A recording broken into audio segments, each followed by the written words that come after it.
네, 일단 제목은 유럽철도 999인데요. 왜 제목 유럽철도 999를 하냐고 하면은 인류 역사상으로 가장 거대한 규모의 인구 이동.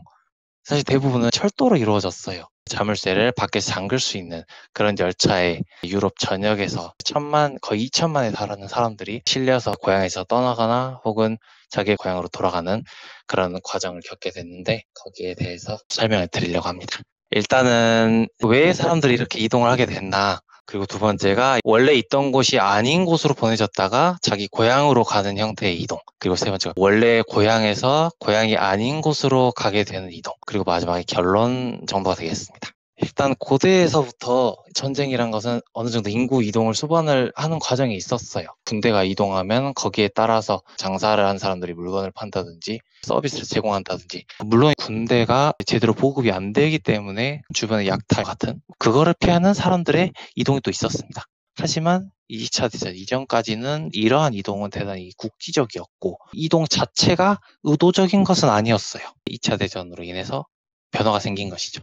동방 노동자인데요. 독일어로 오스타르바이터를 직역한 것인데, 히틀러는 1차 세계대전 직후에 혼란 상에서 집권을 했고, 따라서 전쟁을 하면서도 동시에 독일인의 생활 수준을 어느 정도 보장해 줄 필요가 있었습니다. 그런데 이제 전쟁터에 남자들이 끌려가고 공장의 일자리를 여자들이 차지를 하고, 그러면 자리를 누군가 채워야 한다는 말인데, 그 사람들을 새로 정복한 영토에서 데려옵니다.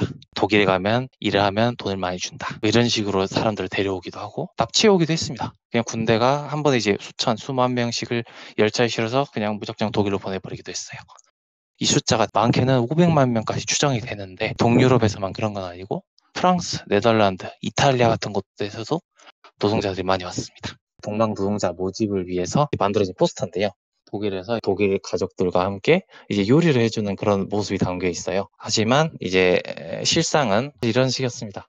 이렇게 공장에서 일을 하는 경우가 대부분이었고, 그나마 여기 사진의 경우는 이제 성인 여성들처럼 보이지만은 연령대가 전쟁 후반이기는 계속 낮아져서 초등학생 격 연령대까지도 인원 할당으로 보내지는 경우들이 많았습니다. 이제 포로 송환의 경우인데, 이제 독일군 병사들은 전쟁이 끝났으니까 영국이든 미군이든 소련군이든 포로가 된 상태가 됩니다. 소련 같은 경우는 포로가 되었을 때 제대로 대우를 받지 못할 것이라는 사실이 명백했기에 어떻게든 서방으로 항복하기 위해서 그런 현상이 벌어져서 서방연합군에게 대략 800만 명의 포로들이, 그리고 소련에게는 불가피하게 잡힌 300만 정도가 포로 생활을 하게 됩니다. 이제 독일에 원죄가 있었기 때문에 미군에게 잡혔을 때의 사망률은 사실상 무시해도 될 정도로 적었지만 소련군에게 잡히는 경우는 3분의 1 정도는 목숨을 잃었다. 이런 병사들을 집으로 보내는 과정 역시 대규모 인구 이동이었다고 할 수는 있겠지만, 서방 같은 경우에는 49년까지, 소련 같은 경우에는 50년대 중반에서야 마지막 인원이 포로 생활에서 돌아왔을 정도로 포로 송환에 걸리는 시간은 상당히 길었습니다. 그러면 여기까지가 원래 있던 곳으로 돌아가는 형태의 인구 이동이었는데, 사실상 이런 종류의 인구 이동은 전체 비율에서 그렇게 많지는 않았습니다. 대부분은 전쟁이 끝나면서 이동하게 되는 경우인데, 왜 전쟁이 끝나고 사람들에게 이러한 사건이 닥치게 됐을까? 독일인 추방인데, 전쟁의 시작 목적 독일인들이 독일 국경 너머에 살았기 때문에 체코슬로바키아가 합병되고 폴란드가 침공을 당했습니다. 당연히 전쟁이 끝났으니 그 문제를 해결해야 하는데, 소련은 동유럽 전체에 흩어져 있던 독일계 전체를 추방하기로 합니다. 이들은 히틀러의 전쟁 수행 과정에서 독일계라는 이유로 특혜를 받거나 현지의 저항운동을 탄압하거나 하는 경우들이 많이 있었기 때문에 정부에서 나서지 않아도 지역 주민들 차원에서부터 추방이 시작이 됩니다. 문제는 이제 독일인들이 동유럽에 살게 된 것이 중세부터예요. 대략 한 700년 정도?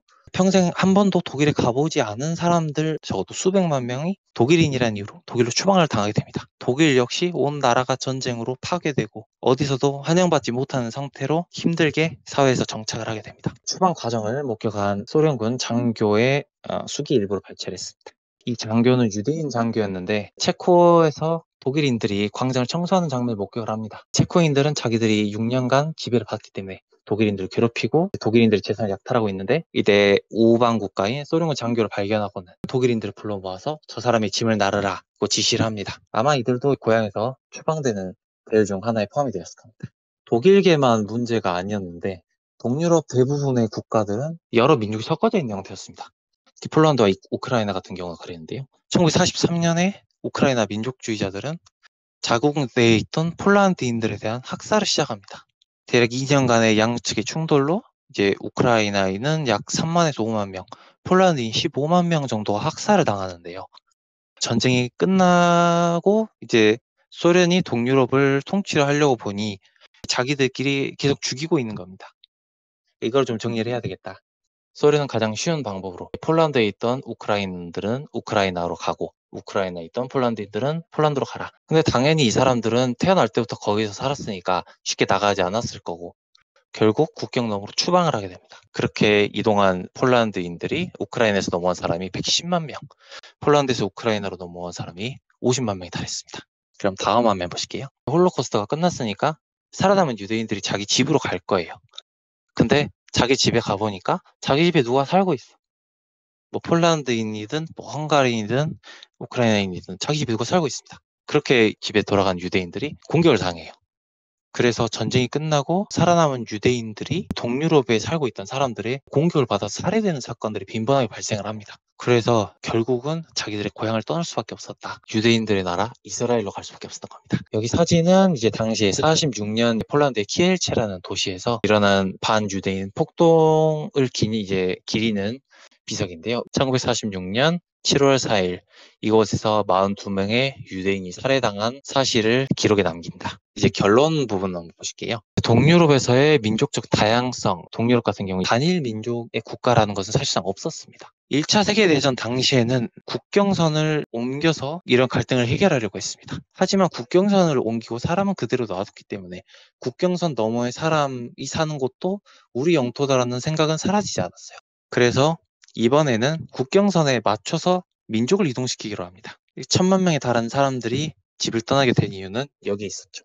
폴란드 같은 경우에는 1931년에 보시면 폴란드 영토 안에 폴란드인의 비율은 3분의 2밖에 안 됩니다. 우크라이나인만 해도 10%나 되고 폴란드인이 아닌 민족 30%가 폴란드 안에 살고 있었습니다. 체코 같은 경우에도 비슷한데 이제 21세기에 들어서서 보면은 폴란드인은 전체의 97%를 차지하게 됩니다. 체코의 경우에도 체코인이 94%, 단일 민족에 훨씬 더 가까운 그런 형태의 국가가 된 것이죠. 또 다른 문제가 있었는데요. 독일로 들어간 대략 1,000만 명의 독일계, 이들은 마땅한 거점도 없이 독일 영토로 대체로 이제 가장 가까운 동독 영토로 들어가게 됩니다. 대부분 서독으로 다시 넘어가게 되고 서독으로 넘어간 뒤에도 자기들의 고향에 따른 정체성을 형성하면서 강한 보수 세력을 유지를 하게 됩니다. 독일이 폴란드와 공식적으로 이제 국경선을 합의한 것은 1990년에 이르러서였는데 실향민들이 정치 단체로서 표를 행사했기 때문에 폴란드로부터 고토를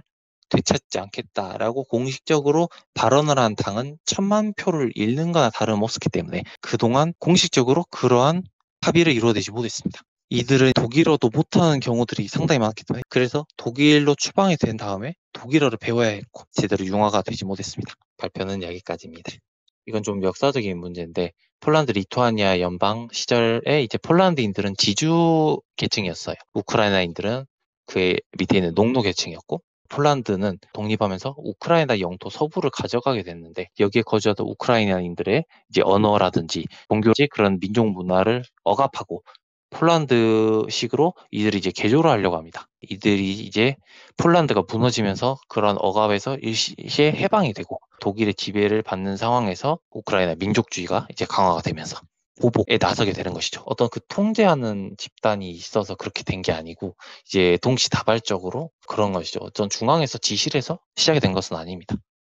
이런 경우에는 이제 전쟁 후에 이제 민족 문제라기보다는 소련 국내 문제 라고도 봐도 될 것 같은데 소련이 다민족 국가이기는 하지만은 이 스탈린 같은 경우에는 전 민족의 러시아화를 추진을 하기도 했고 그런 소수 민족들을 시베리아 한가운데라든지 러시아인 다수 지역 가운데에 떨궈 놓음으로써 동화시키려는 동화의 성격이 강하지 않았는가 싶어요. 독일인의 이주 과정에는 있었습니다. 기준이 제각각이긴 했는데 사실 어차피 들고 갈 수 있는 것도 중간에 다 뺏겼기 때문에 거의 뭐 대부분은 무일푼으로 도착할 수밖에 없었어요. 그냥 이제 그 지나가면서 보이는 소련 군이든 뭐 현지 민병대든 아니면 뭐 이제 학살당한 뭐 피해자들이든 뭐 누구라도 독일로 들어가는 독일인들의 짐을 빼앗거나 물건을 이제 가져가거나 죽일 수 있었습니다. 아무도 독일인들을 보호해 주지도 않고 보호할 필요도 없었어요. 도로를 따라 이동하면은 목숨이 위험한 상태였기 때문에 독일인들이 뭐 집단으로 몰려다니든지 아니면 아예 뭐 다른 민족으로 위장을 하든지, 물론 뭐 재산도 없었겠지만 이제 재산이 없는 것처럼 이제 더 보이기 위해서 그 노력을 했습니다.